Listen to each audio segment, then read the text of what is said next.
Alors bonjour à tous, aujourd'hui je vous propose un exercice qui est très simple à faire. Parfois on n'y pense pas et pourtant c'est extrêmement puissant. Quand on a une émotion désagréable, en sophrologie on apprend à l'observer.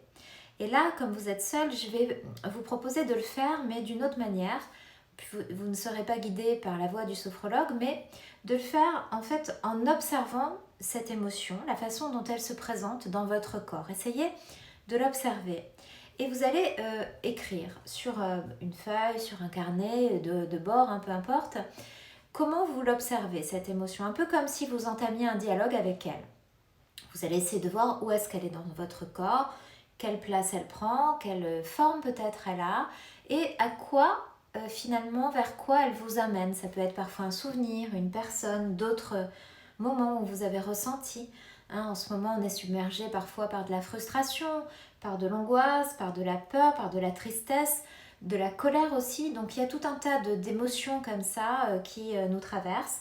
Et l'idée, ça va être de les mettre un peu à distance au lieu de les laisser prendre trop de place parce que le risque c'est d'essayer de les rejeter à tout prix. Un peu comme un enfant qui a envie d'avoir l'attention de ses parents. Une émotion c'est un peu pareil, c'est-à-dire si vous essayez de la rejeter, de ne pas y faire attention, elle va revenir deux fois plus bruyamment en quelque sorte, jusqu'au moment où vous allez décider d'observer pourquoi elle est là, qu'est-ce qu'elle voudrait vous dire. C'est pas forcément négatif, c'est juste une attention finalement à cette émotion-là pour peut-être lui demander de prendre moins de place ou la modifier pour que vous vous sentiez mieux. Voilà, donc je vous propose de faire cet exercice et on se retrouve demain pour un autre exercice. Je vous embrasse.